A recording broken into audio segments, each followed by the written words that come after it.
আমি দুবাইতে ছিলাম, ওইখান থেকে অনলাইনে কাজের জন্য আবেদন করি।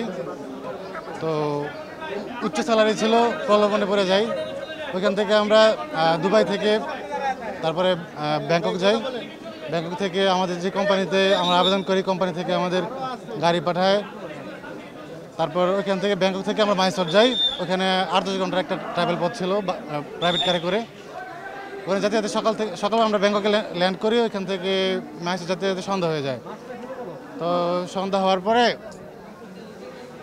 আমরা একটা হোটেলে যাই। হোটেলে আমরা কিছুক্ষণ রেস্ট নেওয়ার পরে কোম্পানি থেকে আবার গাড়ি পাঠায়, অন্য একটা গাড়ি পাঠায় আর কি। তো ওই গাড়িতে করে আমরা কোম্পানি বলে যে আমাদের কোম্পানি অ্যাকোমোডেশন নিয়ে যাব। তো তখন বৃষ্টি হচ্ছিল গুড়ি। তো ওই জায়গা থেকে রাস্তা থেকে হঠাৎ করে তাদের গাড়ি একটা বাড়ির ভিতরে ঢুকায় নেয়। ওইখানে অস্ত্র সহ লোকজন ছিল। তো তখন আমাদের বুঝতে বাকি ছিল না যে আমরা ট্র্যাপে পড়ে গেছি। তো ওই জায়গা থেকে ওদের সাথে আর্ম ছিল, আমরা তো অস্ত্রের সাথে তো আমরা নিরুপায়, কিছু করার নেই। তো ওরা আমাদেরকে নদীতে নিয়ে যায়, গিয়ে বলে বোটে উঠো, তোমাদের ওই পারে যেতে হবে। তো ওই পারে যাই। নদী পাস করার পরে ওইখানে আমরা যে লোকেশনে যাই সেটা আর থাইল্যান্ডে ছিল না, ওইটা মায়ানমারে চলে গেছে। ওরা আমাদের কাজের জন্য ফোর্স করে, প্রথম কাজ করতে রাজি হয় নাই। আমাদের যাওয়ার সময় আমাদের ফোন পাসপোর্ট সব নিয়ে নেয়, বাসায় ফোন করার জন্য দেয় নাই। তো 1-2 দিন পরে ফোন দেয়, বলে যে বাসায় বলো যে তোমরা ভালো আছো, এখানে সেফ আছো, কোনো ধরনের সমস্যা নেই, বাসায় এখানে পরিবেশ সম্পর্কে জানাবা না কিছু। আমাদেরকে প্রতিদিন টার্গেট দিত যে ডেলি 60টা নাম্বার 70টা নাম্বার কালেক্ট করার, হোয়াটসঅ্যাপ নাম্বার, ইনস্টাগ্রাম থেকে, ফেসবুক থেকে। তো আমরা যদি না পারতাম আমাদেরকে ডেলি শাস্তি দিতেন, ইলেকট্রিক শর্ট, তারপর হচ্ছে বিচিং, তারপর আপনার পানিশমেন্ট আছে কাটা তারের উপর দাঁড়িয়ে আপনার পানিশমেন্ট, তারাও অনেক রকম পানিশমেন্ট। প্রচুর প্রেশারের মধ্যে রাখতো আমাদেরকে। দীর্ঘ 7 মাস যে কেমনে ছিলাম উপর আল্লাহ ভালো জানে। আমরা তো কখনো যে বেঁচে ফিরবো এটার আশায় ছেড়ে দিয়েছিলাম। একমাত্র আল্লাহর স্পেশাল রহমত আছে বিদায় আমরা বেঁচে ফিরতে পারছি। এটাই।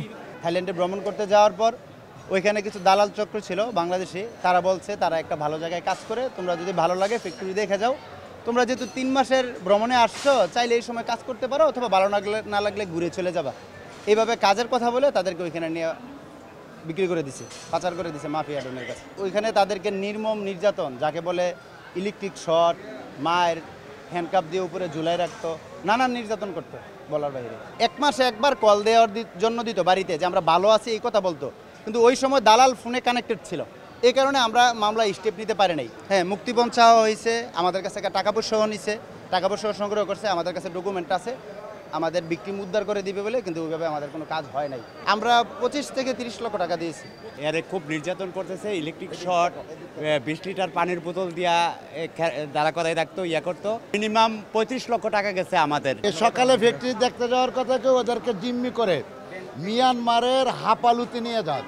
ওইখানে যখন এদের অস্ত্রের মুখে জিম্মি করে নিয়ে যায়, যাওয়ার পথে যখন মিয়ানমারের বর্ডারের কাছে যায়, যাওয়ার পরে ওখানে একটা নদীতে একটা নৌকা দিয়ে পার করে, তারপরে ওখানে গিয়ে যে আরও বিভিন্ন দেশের লোকজন আছে, এরারে 17-18 ঘন্টা কাজ করাইতো। যদি কাছে এরা একটা টার্গেট দিত, টার্গেট পূরণ না হইতো, এরা একটা ইলেকট্রিক শর্ট দিত। যে দালালরা ওদেরকে পাঠাইছিল বা যোগাযোগ করে গেছিল, তারা মূলত চাইনিজ মাফিয়াদের সাথে কানেক্ট ছিল। তারা আর কি ওখানে মায়ানমারে ঢুকাইয়া দিছে, কিন্তু ওরা বুঝতে পারে নাই যে ওরা মায়ানমারে গেছে।